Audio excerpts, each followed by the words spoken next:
The gait of my friend was unsteady, and the bells upon his cap jingled as he strode. "The pipe?" said he.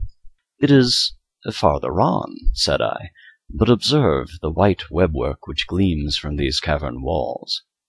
He turned towards me, and looked into my eyes with two filmy orbs that distilled the rheum of intoxication. "Nitre?" he asked at length. "Nitre," I replied. "How long have you had that cough?" My poor friend found it impossible to reply for many minutes.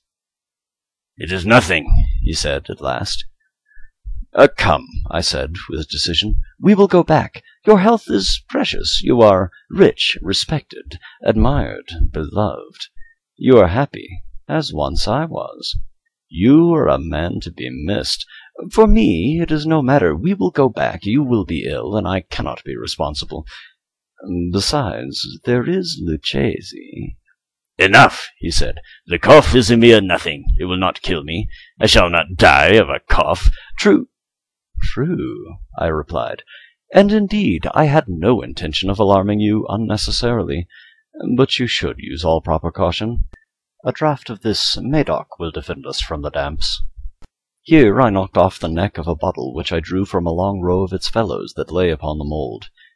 "Drink," I said, presenting him the wine. He raised it to his lips with a leer. He paused, and nodded to me familiarly while his bells jingled.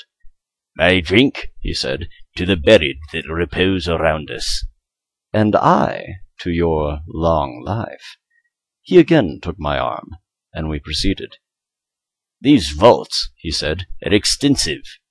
"The Montresors," I replied, "were a great and numerous family." "I forget your arms." "A huge human foot d'or in a field azure. The foot crushes a serpent rampant whose fangs are embedded in the heel." "And the motto?" "Nemo me impune lacessit." "Good," he said. The wine sparkled in his eyes, and the bells jingled. My own fancy grew warm with the Medoc. We had passed through walls of piled bones, with casks and puncheons intermingling, into the innermost recesses of the catacombs. I paused again, and this time I made bold to seize Fortunato by an arm above the elbow. "The nitre," I said. "See, it increases. It hangs like moss upon the vaults. We are below the river's bed. The drops of moisture trickle among the bones. Come, we will go back ere it is too late. Your cough—" "It is nothing," he said. "Let us go on. But first, another draught of the Medoc." I broke and reached him a flagon of De Grave.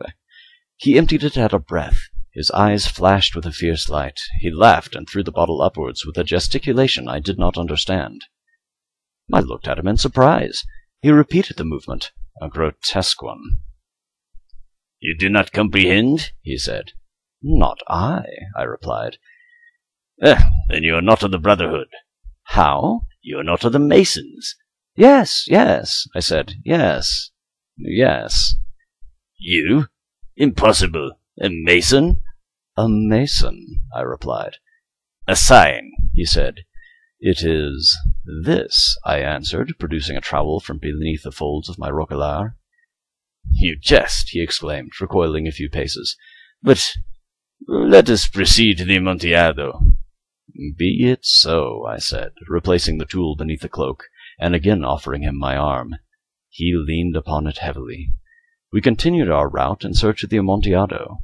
We passed through a range of low arches, descended, passed on, and, descending again, arrived at a deep crypt in which the foulness of the air caused our flambeaux to glow rather than to flame. At the most remote end of the crypt there appeared another, less spacious. Its walls had been lined with human remains piled to the vault overhead in the fashion of the great catacombs of Paris.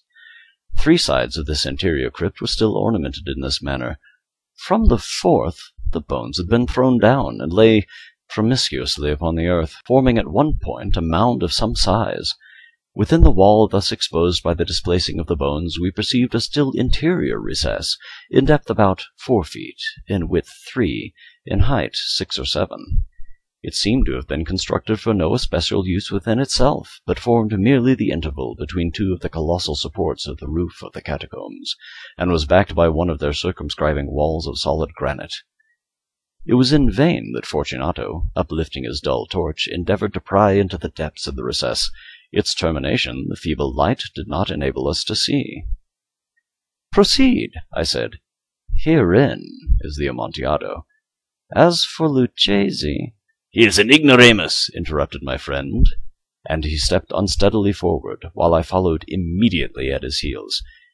In an instant he had reached the extremity of the niche, and finding his progress arrested by the rock, stood stupidly bewildered. A moment more, and I had fettered him to the granite. In its surface were two iron staples, distant from each other about 2 feet horizontally. From one of these depended a short chain, from the other a padlock.